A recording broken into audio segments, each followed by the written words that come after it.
The last section of this chapter is titled Titrations, and we're going to encounter titrations very frequently in the laboratory.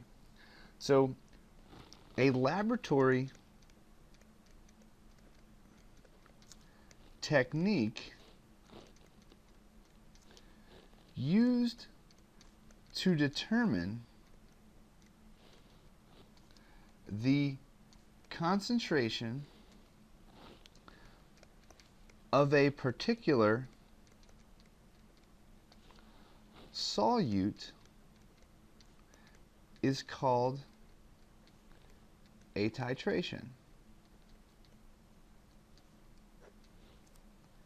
So there are three main components that go into a titration.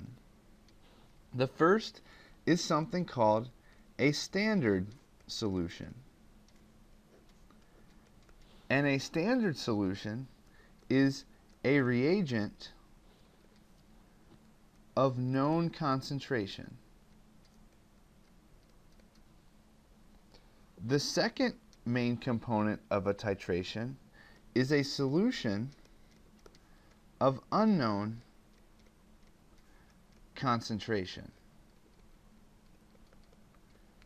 And the objective of the titration is to determine that unknown solution's concentration. The last main component that goes into a titration is something called an indicator. And an indicator is a dye that changes color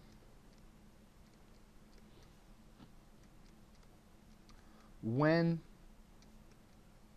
the equivalence point is reached. And this brings in another vocabulary word that we're going to have to know, and that is something called the equivalence point.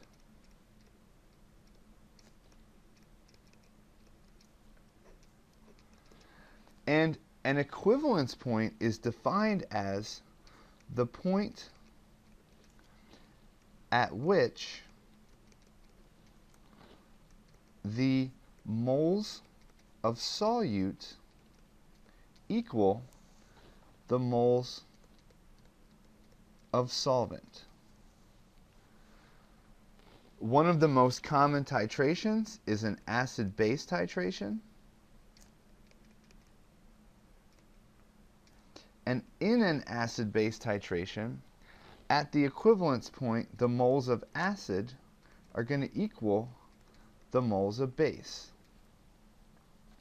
So this is going to allow us to perform some of the calculations that involve these titrations. So, for example, we can solve the following problem. What is the molarity of an NaOH solution if 48.0 milliliters is needed to neutralize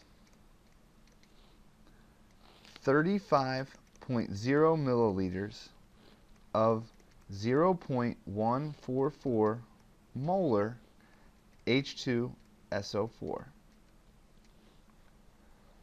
So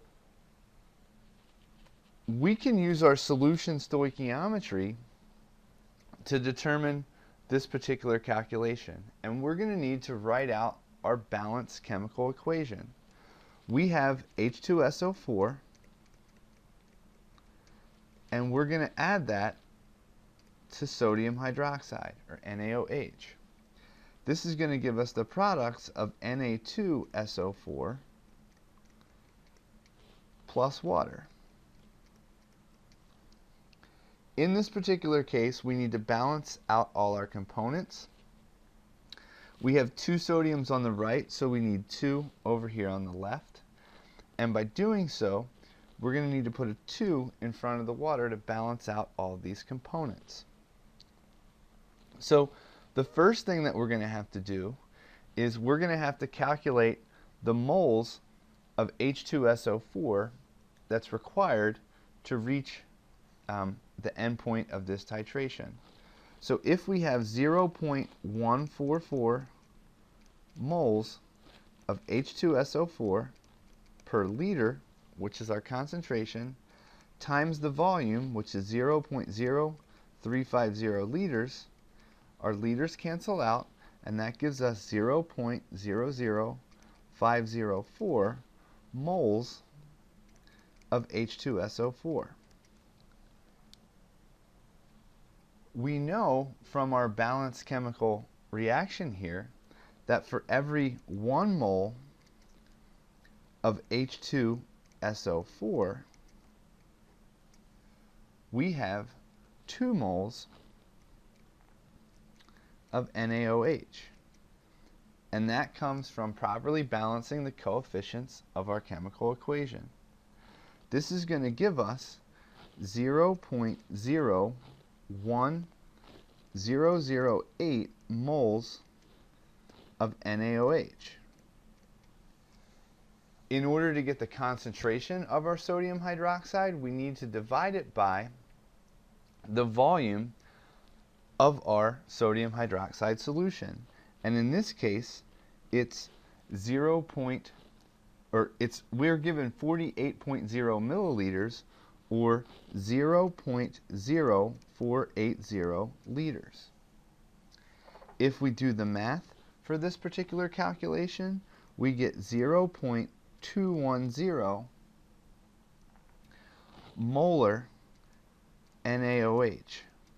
So this is going to be the concentration of our unknown solution, in this case of the sodium hydroxide. So when we perform these acid-base titrations, you're going to have to use typically a pipette and a burette, because the volumes that we use are going to be very, very precise, which is going to allow us to calculate each of these concentrations of our unknown solutions.